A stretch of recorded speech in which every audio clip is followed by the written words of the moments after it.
এই বিচে নামার ইচ্ছা ছিল না, তোরা বলে নামো নামো, কি করছো? কেমন লাগছে অপূর্ব? হেভি ভয় করছে, প্রথম ফার্স্ট টাইম। আপনাদেরকে তো মন্দিরটা খুব সুন্দরভাবে ঘুরিয়ে দেখালাম, এবার এখানে দেখলাম হচ্ছে ভোগ বিতরণ করা হচ্ছে। আরে নিচে নামতে হবে অপূর্ব, কি করছো? সিঁড়ি থাকলে সিঁড়ি নামবে, সিঁড়ি তো অনেকটা দূর, অনেকক্ষণ লাগবে। আমি ওড়িশায় নেই, মনে হচ্ছে আমি দক্ষিণ ভারতে রয়েছি, কন্যাকুমারীর এক প্রান্তে।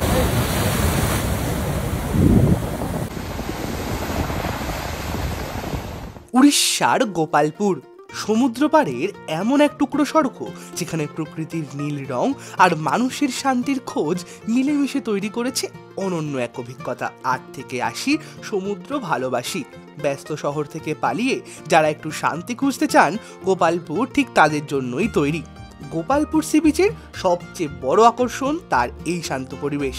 এখানে নেই অতিরিক্ত ভিড়, নেই শহরের কোলাহল, যেটা আছে সেটা হলো শুধু নীল ঢেউয়ের শব্দ আর প্রকৃতির সুর। আগের পর্বে আপনাদেরকে দারিংবাড়ি পুরোটা ঘুরিয়ে দেখিয়েছিলাম। এই পর্বে গোপালপুর সমুদ্র সৈকত থাকছেই, তার সাথে থাকছে পাহাড় সমুদ্রে ঘেরা চিল্কা হ্রদ সহ আরও নানা অজানা জায়গার সন্ধান। কলকাতা থেকে কিভাবে পৌঁছবেন, কোথায় থাকবেন, কত টাকা খরচা হবে, সমস্তটা থাকছে এই ভিডিওতে। তাহলে চলুন শুরু করা যাক আজকের ভিডিও। এই গোপালপুর সমুদ্র সৈকতের নিকটবর্তী রেলওয়ে স্টেশন হলো ব্রহ্মপুর। কলকাতা থেকে বহু ট্রেন রয়েছে যেগুলি রাতে ছেড়ে সকালবেলা আপনাদের ব্রহ্মপুর পৌঁছে দেবে। হাওড়া এবং শালিমার থেকে এরকমই কিছু ট্রেনের লিস্ট আমি স্ক্রিনের উপর দিয়ে দিলাম। ব্রহ্মপুর রেলওয়ে স্টেশন থেকে গোপালপুর সি বিচের দূরত্ব প্রায় 16 কিলোমিটার। যেতে সময় লাগবে 20 থেকে 25 মিনিট। আপনারা রিজার্ভ বা শেয়ার অটো করে এই সমুদ্র সৈকতে পৌঁছে যেতে পারেন। ভাড়া পড়বে 400 টাকা করে। আমরা যেহেতু দারিংবাড়ি গোপালপুর ট্যুর প্যাকেজে এসেছি, সেক্ষেত্রে আমাদের আলাদা করে কোনো গাড়ি বুকিং করতে হয়নি। হাওড়া থেকে সাঁতরাগাছি, বালি থেকে বেলুড়, আজ এই হিরো চলে এসেছে ওড়িশার গোপালপুর। নমস্কার বন্ধুরা, আমি সম্পদ। ঘড়ি বলছে সময় রাত 9:30। তোমরা যারা আগের পর্বে দেখেছো, আমি ছিলাম দারিংবাড়িতে, তো ভীষণ সুন্দর কিন্তু জায়গা, আর সেটা কিন্তু 2 দিনের ট্যুর করে আমরা এখন রয়েছি গোপালপুর সি বিচে। তবে সবশেষে বাঙালির সমুদ্র না হলে কি চলে, তাই চলে এসেছি গোপালপুরে। ভীষণ সুন্দর সমুদ্র সৈকত। এখন যেহেতু রাত, এখন দেখাতে পাচ্ছি না, কালকে সকালবেলা অবশ্যই দেখাবো, এবং কালকে এই গোপালপুরের সমস্ত লোকাল সাইট সিন আমরা ঘুরে দেখবো। আজকে রাতটুকুনি মোটামুটি হোটেলে স্টে করছি। একদম আমাদের সি ফেসিং একটা হোটেল রয়েছে, দারুণ সুন্দর হোটেল তার, আর আমার পিছনে একদম সি বিচ রয়েছে, ঠিক আছে। আর সময় নষ্ট না করে ঝটপট চলে গেলাম হোটেলে, কারণ আজ শরীর বেশ টায়ার্ড। হচ্ছে 108 নাম্বার রুম, তাহলে ভিতরে যাওয়া যাক। একদম কিন্তু ফার্স্টেই রয়েছে এরকম একটা ব্যালকনির ভীষণ একটা বড়, মানে পুরো ডাইনিং স্পেস যেটাকে বলে। এখানে কিন্তু আপনারা 2 জন ভালোভাবে আর কি এখানে বসতে পারবেন, মানে একটা গল্পগুজবের জায়গা বলতে গেলে। এখানে রয়েছে বেসিন, এখানে রয়েছে মিরর, বেশ সুন্দর। কিন্তু এদিকে দেখতে পাচ্ছি রয়েছে একটা আলমারি, আর একদম সাইডেই মানে দরজা খুললেই রয়েছে এরকম একটা ব্যালকনি, ঠিক আছে। এই ব্যালকনি থেকে কিন্তু পুরো ওই যে ওই সমুদ্রের ভিউ কিন্তু তোমরা চাইলে দেখতে পাবে, মানে পুরো এই ব্যালকনি থেকে সি ভিউ কিন্তু তোমরা কিন্তু পুরো পেয়ে যাচ্ছ। সি ভিউ হোটেল বলতে গেলে এই হোটেলটা। এবার আসি রুমে, এই হচ্ছে রুম, ঠিক আছে। বাহ, বেশ কিন্তু সুন্দর রুম রয়েছে, মানে পুরো কিং সাইজ বেড রয়েছে। আর ফার্স্টে রয়েছে হচ্ছে টিভি রয়েছে এখানে একটা, বেশ কিন্তু সাজানো গোছানোর রুম দেখতে পাচ্ছি। এসিও রয়েছে, এসি রয়েছে, ওদিকে একটা মিরর রয়েছে, এদিকে লেপ কম্বল সমস্ত কিছু রয়েছে। এবার দিকে বাথরুমটা ছোট্ট মধ্যে কিন্তু বেশ পরিষ্কার এবং পরিচ্ছন্ন। শাওয়ার রয়েছে, কল রয়েছে, ওয়েস্টার্ন টয়লেট রয়েছে, বেশ কিন্তু পরিষ্কার পরিচ্ছন্ন হোটেল। আমার তো বেশ ভালো লাগছে। আমরা যে সি ফেসিং হোটেলটিতে রয়েছি, এই হোটেলটি ছাড়াও গোপালপুরে আরও অনেক ভালো ভালো হোটেল রয়েছে। আমি স্ক্রিনের উপর কিছু হোটেলের ফোন নাম্বার দিয়ে রাখলাম। এই হোটেলগুলি বাজেট ফ্রেন্ডলি এবং উন্নত মানের। আপনারা চাইলে অবশ্যই যোগাযোগ করে বুকিং করে নিতে পারেন। উফ ভাই, আজকে আর ভালো লাগছে না, মানে পুরো শরীর টায়ার্ড। প্রায় 250 কিলোমিটার জার্নি করা কি মুখের কথা গাড়িতে। তো আজকে রেস্ট নিচ্ছি, আর রাতের খাবারটা হয়তো হোটেলেই সারবো, সেটা একটু দেখাচ্ছি না। দেখা হচ্ছে কালকে আপনাদের সবার সাথে সকালবেলা। ওই যে সমুদ্র, তো আপনাদেরকে আনলাম বিচটা দেখাবো বলে, কারণ এরপর আমরা সাইট সিন করতে যাবো। ভালো বেশি সময় নেই, স্নান টান করে রেডি হয়ে গিয়েছি। কালকে তো আপনাদের হোটেলটা দেখিয়ে দিয়েছিলাম, ভীষণ সুন্দর হোটেল, একদম সমুদ্রের সামনে, মানে সি বিচ এখান থেকে মাত্র মানে সি বিচ মাত্র এখান থেকে মাত্র 2 মিনিট বলতে গেলে, ঠিক আছে, একদম অল্প দূরত্বের হাঁটা পথ। তো একদম সামনে পুরো দেখতে পাচ্ছ সমুদ্র গর্জন করছে। চলুন নিচে নামা যাক একটু। এই যে এগুলো দেখতে পাচ্ছেন, এখানে কিন্তু সন্ধেবেলায় বিচ মার্কেট আর কি বসে প্রতিদিন, ঠিক আছে। তো সন্ধে অবধি এইটা থাকে মোটামুটি এই মার্কেট, তারপর কিন্তু উঠে যায়। তো আপনারা সন্ধ্যেবেলা আসলে কিন্তু এই মার্কেট থেকে প্রচুর খাবার জিনিসপত্র কেনাকাটি করতে পারবেন।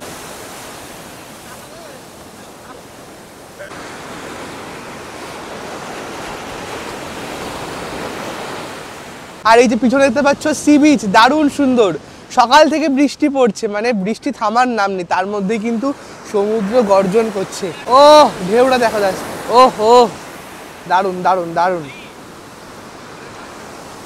অপূর্ব অপূর্ব। মানে ওই যে আমাদের হোটেল ওই দিকটায় রয়েছে, একদম সমুদ্রের সামনে হোটেল, মাত্র 2 মিনিট হাঁটা পথ, আর তারপরে এরকম সমুদ্র। দারুণ দারুণ দারুণ, আহা, মানে সমুদ্রে পা ভিজানোর কিন্তু মজাটাই আলাদা পুরো।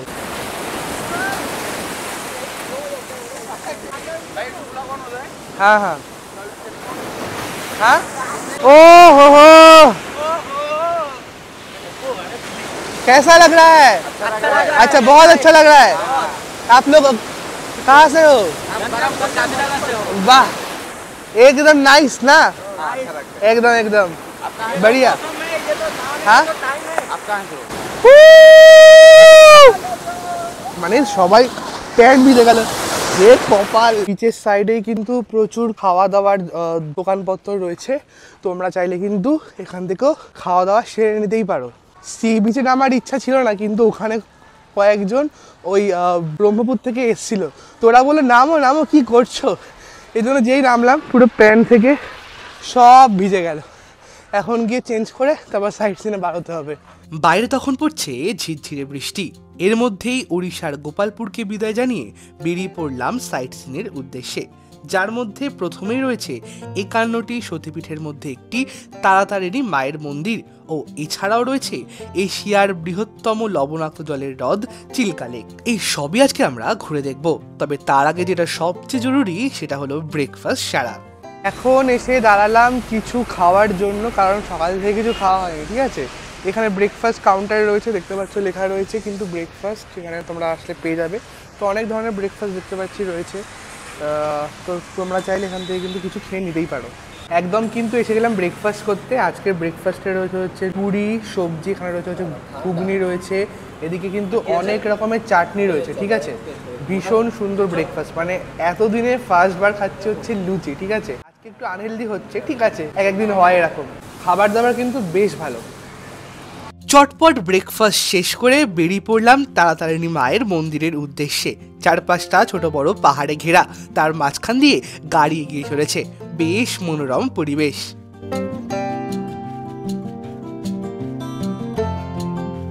এখানে বলে রাখা ভালো, এই তারাতারিণী মায়ের মন্দির ওড়িশার পুরুষোত্তমপুরের কুমারী পাহাড়ের উপর অবস্থিত।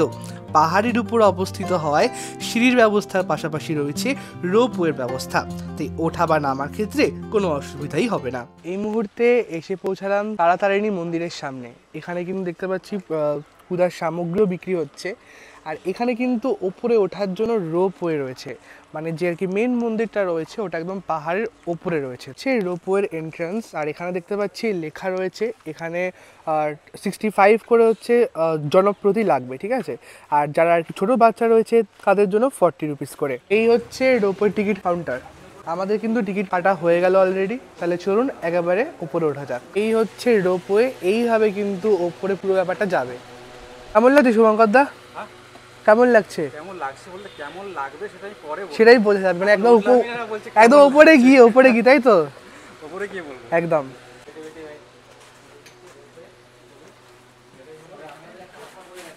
ভাই ভয় লাগছে ভাই, এদিকে বসলে হবে না? মানে দু সাইডে আমি কিন্তু প্রথম চাপছি উপরে, আগে চাপিনি। আমি একবার চেপেছি, নতুন অভিজ্ঞতা হতে চলেছে। সাইডে সাইডে ব্যালেন্স ব্যালেন্স। বন্ধুরা রোপওয়ে কিন্তু ছেড়ে দিয়েছে অলরেডি। আস্তে আস্তে আমরা ওপরের দিকে উঠছি, বেশ কিন্তু এটা নতুন অভিজ্ঞতা।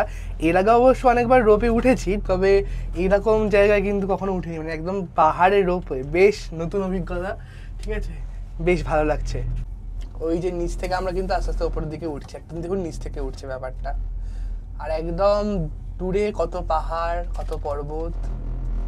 সাইডে সাইডে বসো সবাই। কেমন লাগছে অপূর্ব? হেভি ভয় করছে, প্রথম ফার্স্ট টাইম। মানে অবস্থা খারাপ দেখতে পাচ্ছি তো। হ্যাঁ। তোর? ভালো ভালো, উপর থেকে একদম পুরো বার্ডস আই ভিউ পাওয়া যাচ্ছে। বাহ, আর শুভঙ্কর দা কেমন লাগছে বলো? আমার তো অ্যাডভেঞ্চার এমনিতেই এই পছন্দ, ভালোই লাগে। পছন্দের। হ্যাঁ, আমার সেই হরিদ্বারের কথা মনে পড়ছে, সেই মনসা দেবীর মন্দিরের, ওটা বেশ ছিল।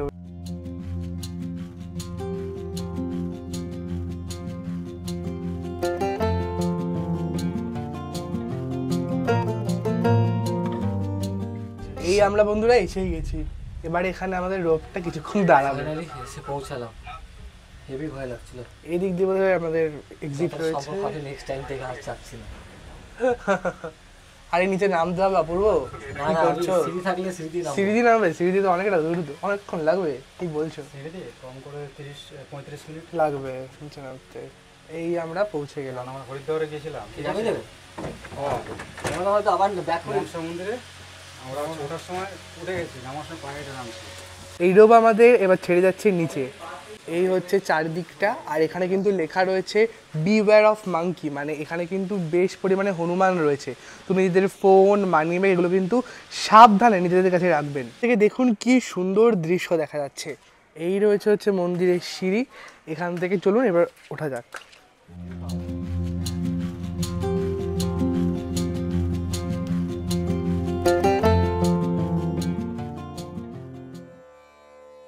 ওড়িশার গঞ্জম জেলায় কুমারী পাহাড়ের শীর্ষে এই তারাতারিণী মন্দির অবস্থিত, যা ভারতবর্ষের 51টি সতীপীঠের মধ্যে অন্যতম একটি সতীপীঠ।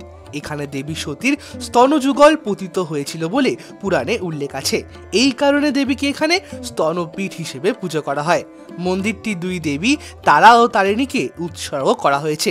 মূল মন্দিরটি প্রায় 250 বছরেরও পুরনো বলে মনে করা হয়। প্রতি বছর চৈত্র মাসে এখানে বিশাল চৈত্র মেলা বসে।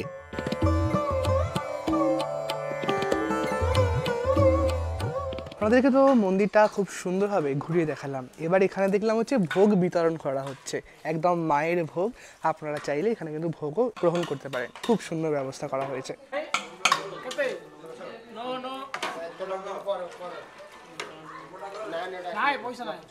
অনেক কিছু কিন্তু রয়েছে, দেখতে পাচ্ছি ভাত, ডাল, সবজি, সবই কিন্তু মায়ের প্রসাদ রয়েছে এখানে।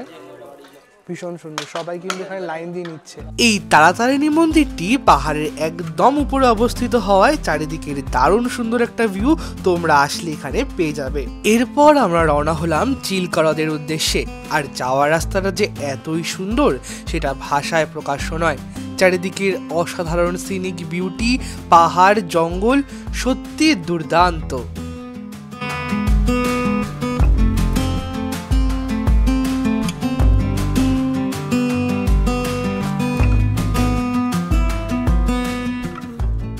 আপনারা যদি আমরা যে প্যাকেজে এসছি সেটাতে আসেন, তাহলে কিন্তু এই চিল্কা লেকও সাইট সিনে থাকছে। দারুণ সুন্দর জায়গা, আর এখানে কিন্তু বসে আপনারা নিজেদের প্রিয় মানুষের সাথে সময় স্পেন্ড করতে পারেন। এখানে কিন্তু বেশ সুন্দর সুন্দর বসার জায়গাও কিন্তু রয়েছে। আপনারা যারা পুরী ঘুরতে যান তারা তো চিল্কা লেক দেখেনি, এখান থেকেও আপনারা চিল্কা লেক ঘুরে দেখতে পারবেন। খুব জোর খিদে পেয়ে গেছিল, তাই চিল্কা লেক দেখা শেষ করে আমরা চলে গেলাম হোটেল রাজে লাঞ্চ করতে। জায়গাটা ভীষণ সুন্দর, একদম পাহাড়ের কোলের একটি হোটেল। এখানে সবাই মিলে বসে গেছি লাঞ্চ করতে। আজকের লাঞ্চে ছিল ভেজ থালি আর সাথে একটা আইসক্রিম। আজ কিন্তু আমরা ভেজ খাচ্ছি, সবটাই ভেজ। সোয়াবিন রয়েছে, মাশরুম রয়েছে, পনির রয়েছে, ডাল রয়েছে, ভীষণ সুন্দর। মানে এতদিন ধরে তো একটু রিচ খাওয়া হচ্ছিল, বাট আজকে ভেজটাও কিন্তু বেশ ভালো লাগে, ভেজ খাবার দাবার বেশ সুন্দর। তো দুপুরবেলা লাঞ্চ টাঞ্চ ছেড়ে আমরা একটা লেক দেখতে এলাম। এই লেকটার নাম হচ্ছে ট্যাম্পেরা লেক, ভীষণ সুন্দর লেক। ওইখানে কিন্তু বিভিন্ন রকমের ওয়াটার অ্যাক্টিভিটিও হয়। আপনারা চাইলে কিন্তু এই লেকে এসে ওয়াটার অ্যাক্টিভিটিও করতে পারবেন। এছাড়াও এই লেকের পাশাপাশি কিন্তু পার্কও রয়েছে, সেখানে এন্ট্রি ফি পার হেড মাত্র 20 টাকা করে। এখান থেকে বেশ সুন্দর হাওয়া দিচ্ছে, মানে হাওয়া খেতে খেতে নিজের প্রিয় মানুষের সাথে কিছুটা সময় কিন্তু এখানে কাটাতেই পারেন।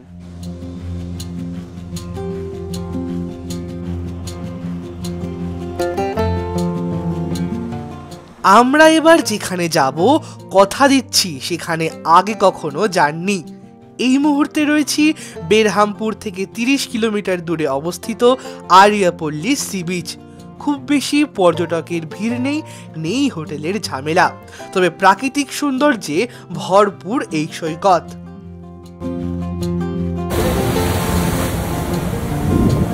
এই মুহূর্তে বন্ধুরা আমি এসে দাঁড়ালাম হচ্ছে আরিয়াপল্লী সি বিচ। দারুণ সুন্দর ঢেউ, আর পুরো দক্ষিণ ভারতে আছি মনে হচ্ছে আমি ওড়িশায় নেই, মনে হচ্ছে আমি দক্ষিণ ভারতে রয়েছি, কন্যাকুমারীর এক প্রান্তে। এখন ঢেউ বাড়ছে, তাড়াতাড়ি চলুন। ওখানে কিন্তু আর কি পুরো হুইসেল দিচ্ছে, বেশিক্ষণ এখানে থাকাটা একদমই নিরাপদের নয়। চলুন।